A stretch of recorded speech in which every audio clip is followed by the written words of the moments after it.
stage, please, dear. Clear, please. The question is whether or not he landed on his head. At first, everyone thought, oh, that's part of the act. It's not part of the act.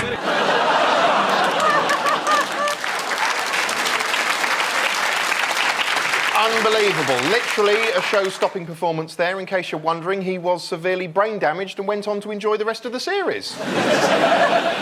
All right, we've seen a variety of different acts, but now I want to know what you'd do if you were forced onto the stage of Britain's Got Talent. Sarah, I'll start with you.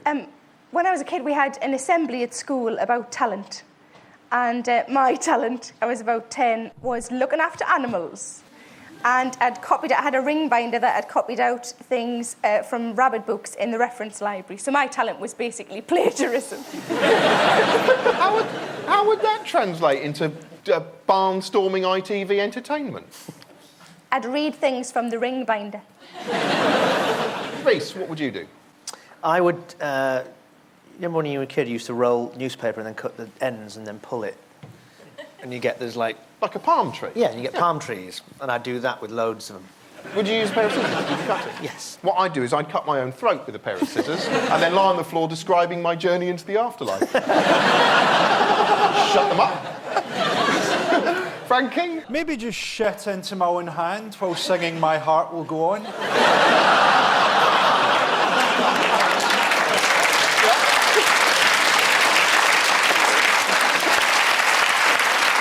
All right, here's a question about Simon Cowell. What extraordinary benefit does Simon Cowell claim the show gives the world? Fingers on buzzers for this one.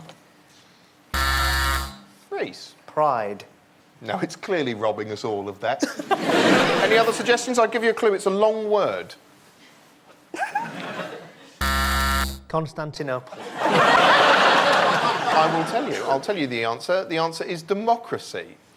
He's claimed the show spreads democracy around the world. What he's done there, basically, is he's mistaken democracy, a system of government in which every man and woman is given equal right of representation, with shit.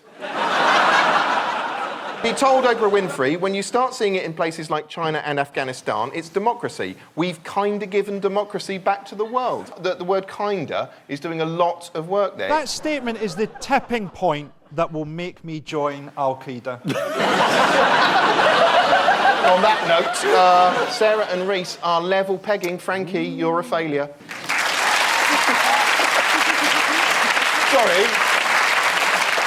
Now, the world of TV constantly recycles ideas, puts a little twist on them and calls it a new idea. And our next show is nothing different to that. It's Psychic Academy, the Bio Channel's Spirit World reality show. If you haven't seen it, and let's face it, you haven't, here's what it's all about. The jaw-dropping elimination reality show Psychic Academy is essentially The Apprentice for people with vision, spooky, supernatural vision, and bad hair.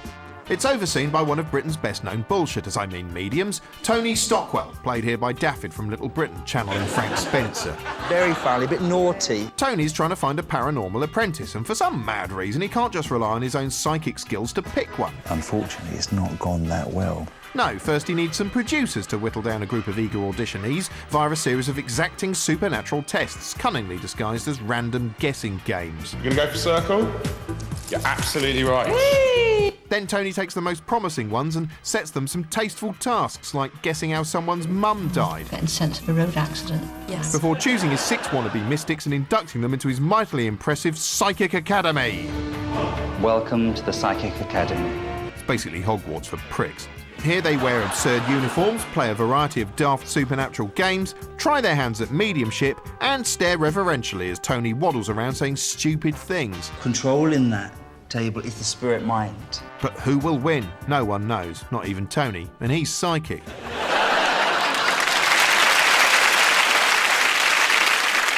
What did you make of it, Reece? Oh, yeah, I mean, I kind of loved it, because I really am... I'm fascinated by mediums and what they're thinking when they lay their head at night on the pillow. I've got away with it again, I can't believe it. And so it's mesmerising to watch, but I mean, it's quite bold of it, because it's just presenting exactly that, the stupid tricks and the cold reading that mediums do. It just highlights what a guessing game it is. It's just literally heads or tails. What did you make of it, Sarah? I really liked it.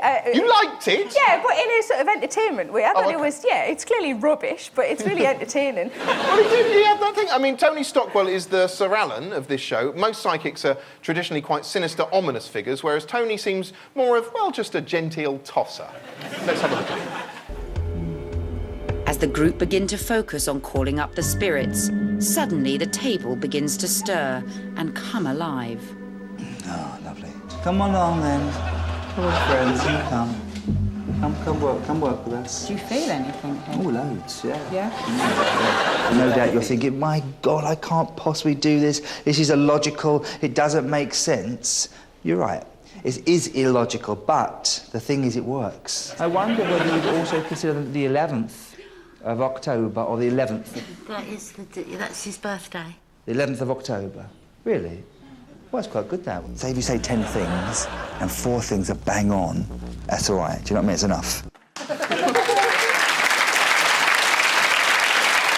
Yeah, 4 out of 10. 4 out of 10, that's not bad. I mean, what do you want him to be? Psychic?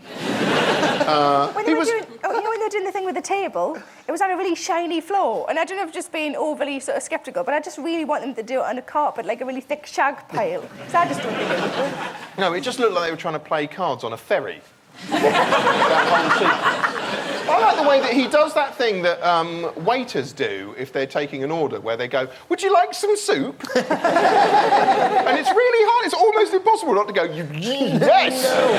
Yes! Died in a car crash." He's always doing something like, oh, I'm sensing you've lost a grandparent. I'm 50! The whole thing is massively flawed, because he's supposed to be working out who is the most psychic. Yeah. And surely the one thing a psychic should be able to tell immediately is who's the most psychic person in a room. The best thing about it is that everybody's always at peace with psychics. Oh, it's very peaceful, he's saying, it's very quiet here and stuff. He never contacts anyone who goes, I'm burning in hell! Drunk he's in hell! Anyway, the successful trainees are put through their paces by Tony and given a thorough training in various psychic disciplines, but were they any good? Well, let's take a look. Is there something to do with either alterations in the garden or some building work that you've been talking about? I don't know if there's a party coming up. There isn't. When you were about 7 years of age, did you have an accident? A broken limb? Oh, no, definitely not. Sprained ankle definitely feels like a broken ankle. Touch wood. Never broken a bone in my body. Yes, not too impressive there. It was like he was teaching them how to completely take part in his own delusion. It was like, let me lead you on a journey into the heart of my own madness. Do you think you'd have had a chance to get through to the next round? I would. I could do one now. I'm getting a caravan. Anyone with a caravan? Must be somebody. Yeah, here you are. And is it a holiday caravan? You have it for when you go away. Yeah.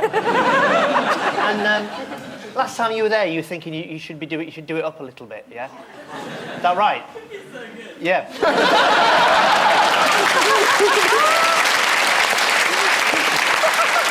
Frightening.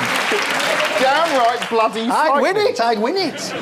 I think he genuinely believes in what he's doing. I genuinely think he believes he's doing the right thing. I believe he's a fundamentally, probably a nice man who's just taken slightly the wrong turn. I bet he's successful, though. I bet a lot of people watch that wondering what's on the other side. Ooh, Taggart. OK, fingers on buzzers for this one. Throughout the show, Tony demonstrates a number of psychic skills. What skill does Tony demonstrate using a pen and paper? Reese. Automatic writing. That's correct, well done. Over to Tony for an eerie demonstration. To channel energies from the spirit world, Tony has to focus his mind and enter into a trance state, allowing the spirits to take over his arm and write. It's quite dangerous to leave your mind totally open to spirit world then, and to totally empty your mind of all thoughts for anything to come through. I would actually say no, most definitely no. Because I have absolute trust in the spirit people. And to me, they're very much my friends. The spirit, channeled by Tony, signs his name as Fred and reveals he has a personal message for the psychic hopefuls. We are pleased with you. Oh, that's nice.